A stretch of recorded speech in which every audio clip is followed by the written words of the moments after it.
Hola, buenas noches, ¿cómo están? Mi nombre es Laura Villahermosa, soy editora central del diario Gestión. Les doy la bienvenida a este evento sobre finanzas personales en el marco de la Semana de la Educación Financiera de la Fundación BBVA y la FinTech Alfi. Con este evento lo que queremos es que las personas puedan mejorar su conocimiento, entendimiento y habilidades en el uso de productos y servicios financieros. Recuerden que pueden participar en la Copa CEF para llevarse el certificado de asistencia al evento. Esta es la primera charla en la que hablaremos de ahorro e inversión y contamos con la presencia de Diego Icaza y María Eugenia Magliano. ¿Cómo estáis? Muy bien, muchas gracias. Diego es economista con 18 años de experiencia en mercados de capitales. Ha desempeñado roles de gestión de inversiones, estrategia de inversión en fondos de pensiones, asesoría de inversión en banca privada y desarrollo de productos financieros. Desde el 2018 lidera el negocio de fondos mutuos del BBVA como gerente general de BBVA Asset Management SAFI. María Eugenia, por su parte, es consultora en fortalecimiento de instituciones para Argentina en la Fundación Sparkassen, es mentora de educación financiera en Atkin, licenciada en Ciencias Políticas por la Pontificia Universidad Católica de Argentina y formadora de educación financiera por la Organización Internacional del Trabajo. ¿Cómo estáis? En esta primera charla queremos abordar un tema que nos atañe a todos, porque al final todos queremos tener un buen manejo de las finanzas personales y una buena salud financiera, ¿no? Queremos hablar de ahorro e inversión, que son dos prácticas que responden mucho a las necesidades personales de cada uno, del momento vital en que nos encontremos. Primero, María Eugenia, quería hablar contigo de ahorro. ¿Cómo podemos determinar la mejor forma para gestionar los ahorros y sacarles el mejor provecho? Es una excelente pregunta, Laura. Y acá lo que me gustaría hacer hincapié, en principio, son quizás en algunas ideas fuertes que tenemos que tener en cuenta a la hora justamente de aprovechar justamente esos ahorros. Lo primero que tenemos que hacer es revisar quizás, o como yo digo, es actuar con propósito, fijarnos cuáles son los sueños que nosotros queremos cumplir, porque para algo tenemos que ahorrar. Y cuando hablo de sueños, eso también nos va a incentivar o nos va a motivar a buscar esos ahorros necesarios. Si uno ahorra sin ningún fin, seguramente no vamos a tener ni el incentivo ni siquiera la motivación. Entonces, en principio es poder planificar. Y cuando hablamos de planificar es, o de alguna manera, poder definir metas que sean concretas, que sean a plazos y obviamente que sean medibles para, de alguna manera, obviamente, esto de ir ajustando el tema del tiempo. Si voy a poder conseguir ese viaje que tanto anhelo en un año y medio, y poder ir justamente regulando esas cuestiones. Pero para poder llegar a eso tenemos que armar un presupuesto. Y una de las cosas, cuando hablamos de un presupuesto, es identificar obviamente los gastos, identificar obviamente cuántos son nuestros ingresos. Y algo que conversábamos anteriormente es cuáles son las fórmulas. Hay un montón de fórmulas que uno puede googlear, que uno les pueden comentar, que son más que nada sugerencias. Y en esto lo primero que hay que hacer es registrar, llevar un registro obviamente de no solamente los ingresos, sino también de todos los gastos que uno realiza. Y si me piden una opinión, es esto de quizás colocar el 50% a esos gastos que son necesarios, que son fijos, que necesito realizarlos. Uno trabaja también para darse algunos gustos, entonces obviamente parte de ese presupuesto dedicarlo a darse esos placeres, esos gustos, y dedicarle quizás del presupuesto un 30% y un 20% dedicarlo para esos ahorros, ¿no? Para poder cumplir esa meta. Igual, quiero destacar que depende de cuál es nuestro propósito y cuál es nuestra meta, cuáles son los sueños que yo voy a cumplir, ¿no? Esto de alguna manera, esta regla que decíamos del 50-30-20 es general, obviamente eso se va a aplicar y tenemos que ponerlo en un contexto muy personal. Pero cuando hablamos de ahorro, tenemos que hacer muchísimo hincapié también en la constancia, en generar esto de un hábito. No es que tengo que ahorrar todo en un mes porque tengo el objetivo que lo tengo que cumplir, es muy cercano. Lo importante acá es generar un hábito, generar una constancia, llevar ese registro. Otra de las recomendaciones que siempre se hace cuando hablamos de ahorro y cuando hablamos de conseguir esos objetivos es de tener en paralelo un fondo de emergencias, que no es un ahorro. ¿Y por qué es clave tener este fondo de emergencias? Cuando hablamos de emergencias, claramente son cuestiones o gastos que no están planificados. Y entonces tenemos que hacerles obviamente frente. Y no sé si a ustedes les pasa, pero a mí muchas veces me ha pasado, y uno aprende del error, es de no tener esos fondos de emergencias, y como tengo que solucionar ese problema, recurro a mis ahorros o recurro a un crédito, que no está mal. El tema es, si recurro a mis ahorros, seguramente esa meta, ese sueño que quiero cumplir, lo voy a tener que postergar.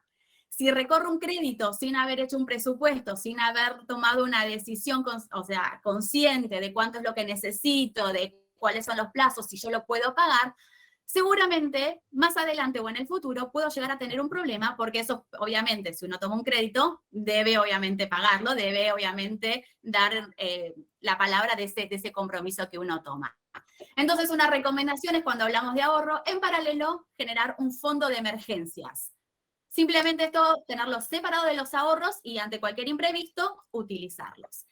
Y en el mejor de los casos, cuando uno ya tiene un presupuesto, cuando uno ya tiene ese 20% de ahorro y cuando tiene el fondo de emergencias por cualquier imprevisto, ahí sí viene el paso de, bueno, ¿qué posibilidades hay de hacer que esos ahorros también puedan crecer?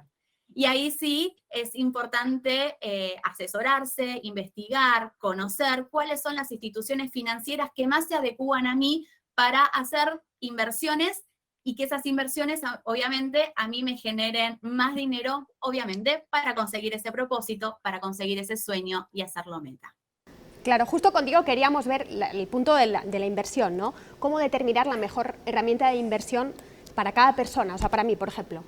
Sí, y quisiera primero complementar lo que ha comentado María Eugenia. Es muy interesante lo que ha dicho, y yo quiero remitirme a una frase que popularizó Warren Buffett, un gurú de las finanzas, quien dijo de que uno debe ahorrar, uno no debe ahorrar lo que le sobra luego de gastar, ¿no? Sino uno debe gastar lo que le sobra luego de ahorrar. Entonces, por eso recojo mucho estas metas de ahorro que ha comentado María Eugenia, y cómo los bancos, en este caso BBVA, ponen a nuestra disposición herramientas para lograr esas metas, a través de metas de ahorro que puedes establecer directamente a través del app, o también mecanismos de suscripción programada a instrumentos de inversión como son los fondos mutuos, ¿no? Y ahí pasamos un poco a hablar ya de qué instrumento de inversión o qué mecanismo debo yo utilizar para lograr estas metas, ¿no?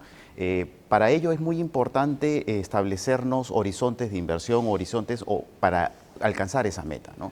Y ahí, dependiendo de cuán corto o largo es esa meta que quiero alcanzar, ya podemos evaluar instrumentos entre menos a más sofisticados, dependiendo de la tolerancia al riesgo y capacidad de asumir pérdidas que podamos tener como personas, ¿no?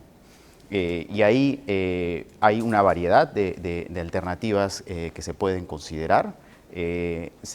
Partimos desde lo más conservador, que pueden ser las cuentas de ahorros, que están protegidas en los bancos, y en la mayoría de los países en Latinoamérica se tienen seguros de depósito que garantizan ese ahorro en un banco. Tenemos ya los depósitos a plazo, donde ya me estoy comprometiendo a respetar un plazo de inversión mínimo, ¿no? Y pierdo la disponibilidad de ese dinero. Definitivamente, para los fondos de emergencia que comentaba María Eugenia, no es la mejor alternativa, porque no tengo esa disponibilidad de usar ese capital en cualquier momento, ¿no? Y si podemos ir a inversiones superiores a un año, ya tenemos alternativas de mercados de capitales que se ponen a disposición de manera muy simple y segura a través de fondos mutuos, en donde podemos ya tener un mayor premio por asumir un riesgo, ¿no? Hay un binomio muy conocido en finanzas, que es la rentabilidad y el riesgo. A mayor riesgo asumido, uno espera una mayor rentabilidad. Y ahí, en orden de nivel de riesgo, tenemos desde el financiamiento a empresas a través de bonos, ¿no? Los bonos corporativos, los bonos de gobierno, que ofrecen rentabilidades que se llama una renta fija, porque uno sabe de antemano cuál es la tasa de interés que te va a pagar el instrumento.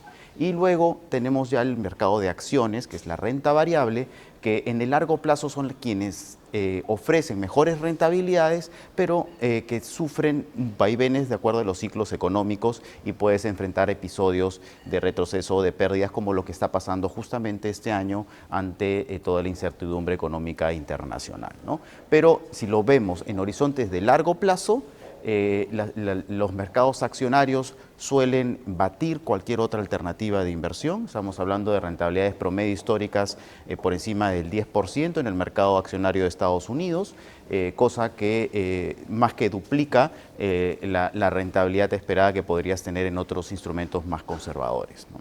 Claro, tú has tocado un tema que creo que es muy importante, que tiene que ver con la relación entre mayor rentabilidad, mayor riesgo. Pero ¿cómo puedo saber yo un poco cuál es mi tolerancia al riesgo, si soy adversa al riesgo o tengo más afinidad? Ahí es muy importante partir por el conocimiento, ¿no? El conocimiento de mercados financieros, conocimiento de instrumentos de inversión, qué nivel de educación financiera tengo. Luego, a través de cuestionarios, cualquier asesor de inversión lo que busca es cuantificar esa tolerancia al riesgo. ¿Cuáles son tus reacciones si es que enfrentas una pérdida, ¿no? Si el mercado retrocede un 5%, ¿qué es lo que tú haces? ¿Vendo, mantengo mi posición o la incremento, ¿no? Entonces, a través de esas preguntas uno busca medir dos cosas. ¿Cuál es tu tolerancia psicológica a enfrentar pérdidas? Y segundo, ¿cuál es tu capacidad financiera a enfrentar una pérdida? Si es que ese capital es totalmente indispensable para ti, para tu subsistencia, pues no deberías ponerlo en riesgo. Pero si es un excedente que tú buscas crecer y no tienes necesidad en el corto plazo de él, puedes justamente poder asumir un riesgo mayor y invertirlo a plazos más largos para hacer crecer ese dinero. Entonces, a través de un cuestionario muy simple se busca identificar cuál es el perfil de riesgo de la persona, ¿no? Claro, aplicándolo al ahorro, ¿cómo puedo saber cuál es el mejor vehículo o instrumento de ahorro para mí? Bien, a ver, también voy a tomar lo que está diciendo Diego, que es muy interesante, ¿no? Es decir, existe el ahorro en mi casa y lo pongo debajo del colchón y en un chanchito, y también recurrir a las instituciones financieras. Todas son muy válidas, obviamente todas tienen un riesgo. Hay que saber, hay que informarse. Lo que uno tiene que saber es que si uno lo guarda en casa, quizás ese dinero pierde valor. Tengo la posibilidad también de tener, bueno, más posibilidades de tener algún imprevisto, de que las inseguridades que uno puede llegar a tener dependiendo obviamente de donde uno viva. Y obviamente en la institución financiera hay algunos instrumentos, por ejemplo, plazo fijo. Bueno, es más, no lo voy a decir yo porque no soy asesora obviamente financiera, sino es importante justamente asesorarse de alguna manera mantener ese ahorro. De alguna manera también es no tocarlo, eso también ayuda muchísimo a poder cumplir esas metas, y de alguna manera que ese dinero también les pueda rendir y no pierdan el valor. Claro, habéis tocado los dos un tema interesante que es información. Y una de las preguntas que nos han pasado antes del evento tiene que ver con cómo puedo informarme sobre las opciones que tengo tanto para ahorrar como para invertir. Diego, ¿qué contestarías a la persona que nos ha preguntado? En las páginas web de BBVA se pone a disposición de los clientes información de todos los productos financieros, tanto de ahorro e inversión disponibles. Partimos, como hemos hablado, de cuentas de ahorro que pueden ser remuneradas o no remuneradas, ya instrumentos a plazo, como son los depósitos a plazo, que podemos invertir hasta 2-3 años en un plazo de depósito, y luego ya tenemos alternativas de inversión, ¿no? Tanto, por un lado, fondos mutuos, que son fondos colectivos, que son gestionados por un administrador profesional, o directamente a través de la intermediación bursátil en mercado de capitales a través de las casas de bolsa, ¿no? Entonces, toda esa información está disponible en la página web del banco, y adicionalmente hay mucho contenido ligado a finanzas en YouTube, en Google, que nos puede ayudar a complementar esa información que podemos ver y que te otorga BBVA, ¿no? Y más allá, una persona puede ir a informarse también, buscar asesoramiento directamente al banco o a una institución financiera, que justamente como proveedor de estos servicios financieros cuenta con asesores de inversión especializados para poder guiar en esta experiencia de invertir. Claro, María Eugenia, ¿tú qué contestarías? Porque como decías, En Internet hay infinidad de información sobre cómo puedo ahorrar y cuáles son los vehículos más adecuados para mí, y cada persona imagino que es diferente, ¿no? Obviamente que todos somos diferentes. La información, tener tanta información a veces es contraproducente porque no sabemos a quién, obviamente, hacerle caso. Por eso me parece que es sumamente importante tomar las riendas de nuestra economía, de nuestras finanzas, y es buscar información, compararla, y si hay algo que no entiendo, preguntar. Antes de tomar cualquier decisión financiera, lo primero es revisar nuestro presupuesto, revisar cuáles son nuestros gastos, cuáles son nuestros ingresos, la posibilidad que yo tengo para ahorrar, para poder invertir, y obviamente tener toda la información. Y recién cuando uno esté seguro o segura, ahí tomar esa decisión. A mí me ha pasado muchas veces de sentirme insegura, de que me falta información, de no comprender, y por miedo a esa ignorancia, me quedé con un montón de dudas y tomé malas decisiones. Entonces, no tener miedo a preguntar y a buscar toda la información hasta que esas dudas sean saldadas. Claro. Para acabar, quería que me dieras un consejo final para la audiencia, un poco pensando, en tu caso, Diego, las personas que están pensando en invertir, ¿qué les recomendarías? Al igual que todo en la vida, es necesario crear una experiencia y aprender. Y también para aprender es cuestión de ir invirtiendo de a pocos, ¿no?